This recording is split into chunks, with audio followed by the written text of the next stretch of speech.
आप ऑफिस में बैठे हैं या अपनी दुकान पर हैं और अचानक आपके मोबाइल पर एक मैसेज आता है कि आपका ट्रैफिक चालान बकाया है।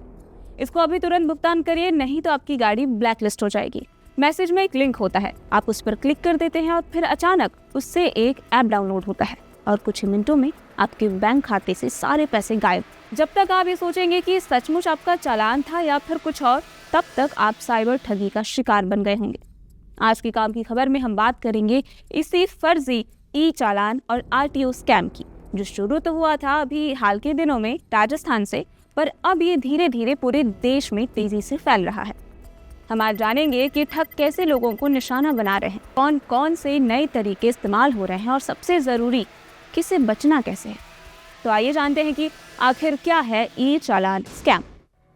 देश में जैसे जैसे डिजिटल सेवाएं बढ़ती जा रही हैं, वैसे वैसे ही इसके मामले भी बढ़ते जा रहे हैं और ठीक उसी तरीके से साइबर ठग भी अपने तरीके बदलते जा रहे हैं। पहले जहां फर्जी कॉल और ओटीपी से ज्यादातर फ्रॉड होते थे, वहीं अब ट्रैफिक चालान, ड्राइविंग लाइसेंस, वाहन परमिट और आरटीओ सर्विसेज के नाम पर लोगों को निशाना बनाया जा रहा है। लोगों के मोबाइल पर एसएमएस, व्हाट्सएप या ईमेल भेजे जाते हैं, जिनमें ये दावा किया जाता है कि उनके वाहन का चालान कट गया है और तुरंत पेमेंट नहीं किया गया तो गाड़ी जब्त हो सकती है, कोर्ट केस हो सकता है और तो और आपका लाइसेंस रद्द भी हो सकता है। अब ये होता है कि घबराहट में कई लोग बिना जांच पड़ताल के लिंक पर क्लिक कर देते हैं और यहीं से ठगी की शुरुआत हो जाती है। अब समझिए कि ठग कैसे करते हैं ये पूरा खेल। इसका सबसे आम तरीका है फर्जी एपीके फाइल। आपको rtochalan.apk, echalan.apk, mparivahan.apk या इसी तरह के नाम वाली फाइल भेजी जाती है और जैसे ही व्यक्ति इसे डाउनलोड करता है, फोन में मैलवेयर इंस्टॉल हो जाता है। इसके बाद साइबर अपराधी आपके मोबाइल की कई जानकारियां अपने तक पटोर लेते हैं। वो आपके एसएमएस पढ़ सकते हैं, ओटीपी हासिल कर सकते हैं, बैंकिंग डिटेल चुरा सकते हैं और यहाँ तक कि वो आपके फ़ोन को एक रिमोट वाले तरीके से कंट्रोल भी कर सकते हैं। दूसरा तरीका है फिशिंग वेबसाइट का। अब इसमें ये स्कैमर्स ऐसी वेबसाइट बनाते हैं जो देखने में बिल्कुल सरकारी पोर्टल जैसी लगती है। लोगों को लगता है कि वे असली सरकारी वेबसाइट पर हैं, लेकिन असल में वो अपनी प्राइवेट और बैंकिंग जानकारी सीधे साइबर अपराधियों को दे रहे होते हैं। अब तीसरा तरीका है फर्जी कॉल।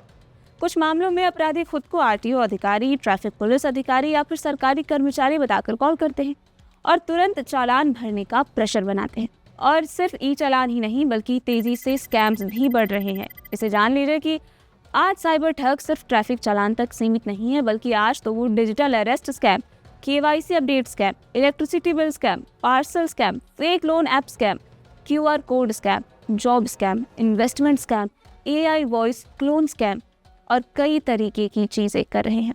इन सभी में एक चीज़ कॉमन है, डर या लालच या जल्दबाजी। यानी या तो आपको इसमें डराया जाएगा या बड़ा फ़ायदा दिखाया जाएगा या तुरंत फैसला लेने का प्रेशर बनाया जाएगा। अब जानते हैं कि असली और नकली चालान में फ़र्क कैसे पहचानेंगे आप। सबसे पहले गाड़ी नंबर ज़रूर चेक करें। असली चालान में गाड़ी की जानकारी के साथ इंजन या चेसिस नंबर की लास्ट डिजिट भी होते हैं और अगर ये स्कैमर्स की तरफ से आया मैसेज है तो इसमें ये जानकारी नहीं होती, क्योंकि फर्जी मैसेज में अक्सर डिटेल्स नहीं होते। दूसरी बात यह है कि सरकारी एसएमएस आमतौर पर ऑफिशियल हैंडल से आते हैं। अगर मैसेज किसी नॉर्मल मोबाइल नंबर या निजी नंबर से आया है तो सावधान हो जाइए। और तीसरी बात, किसी भी लिंक पर क्लिक करने से पहले वेबसाइट का यूआरएल ज़रूर चेक करें, क्योंकि अगर वेबसाइट का नाम अजीब सा दिख रहा है या फिर स्पेलिंग गलत है या फिर सरकारी डोमेन में नहीं है तो उससे कोसों दूर रहे। ये तो रही स्कैम्स की बात, लेकिन इनसे बचने के लिए आप ये कुछ स्टेप्स फॉलो कर सकते हैं। जैसे सबसे पहले किसी भी एपीके फाइल को डाउनलोड ना करें। एंड्रॉयड फ़ोन में अननोन सोर्सेज से ऐप इंस्टॉल करने की परमिशन बंद रखें। केवल गूगल प्ले स्टोर या एप्पल ऐप स्टोर से ही ऐप डाउनलोड करें और गाड़ी से जुड़ी जानकारी चेक करने के लिए सिर्फ ऑफिशियल एम परिवहन या फिर परिवहन पोर्टल का उपयोग करें।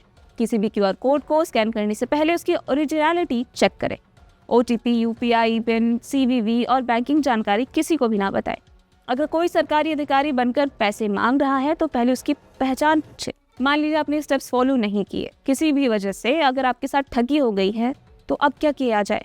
तो अगर आपने गलती से लिंक ओपन कर दिया है या ऐप इंस्टॉल कर लिया है या फिर आपके खाते से पैसे कट गए हैं तो समय बेहद ज़रूरी है। इसके बाद में तुरंत अपने बैंक को इन्फॉर्म कर दें, संबंधित खाते और कार्ड को ब्लॉक करवाएं। फ़ोन से ऐसे फालतू ऐप हटाएं। साइबर क्राइम पे अपनी शिकायत तुरंत दर्ज करवाएं। जितनी जल्दी शिकायत होगी, पैसे रिकवर होने की संभावना उतनी ज़्यादा होगी। अब जाते जाते आपको बता देते हैं कि इसकी शिकायत करनी कहाँ पे है। अगर आप साइबर ठगी का शिकार हो गए हैं तो तुरंत राष्ट्रीय साइबर हेल्पलाइन 1930 यानी 1930 पर कॉल करें। आप national cyber crime reporting portal पर भी शिकायत दर्ज करा सकते हैं। और तो और नज़दीकी साइबर पुलिस स्टेशन से भी आप बात करें, हो सकता है कि कुछ निवारण हो जाए। और आप बैंक और यूपीआई सर्विस प्रोवाइडर को तुरंत सूचित भी कर दें। याद रखिए, देरी आपके नुकसान को बढ़ा सकती है। कुल मिलाकर इतना समझिए कि डिजिटल इंडिया के दौर में सुविधा बढ़ी है, लेकिन साइबर खतरे भी पहले से ज़्यादा बड़े हो गए हैं। कोई भी चालान, नोटिस, बैंक मैसेज या सरकारी सूचना मिलने पर घबराने की बजाय पहले जांच करें, क्योंकि आजकल ठग आपके बैंक खाते तक पहुंचने के लिए सिर्फ एक क्लिक का इंतजार कर रहे होते हैं। तो सतर्क रहें, सुरक्षित रहें और इस जानकारी को अपने परिवार और दोस्तों के साथ जरूर साझा करें। ये खबर लिखी थी वात्सल्य सारथी कसौदन ने और कैमरे पर हमारे साथ है पंकज गुसाई और मैं हूँ आपके साथ उजाला गुप्ता।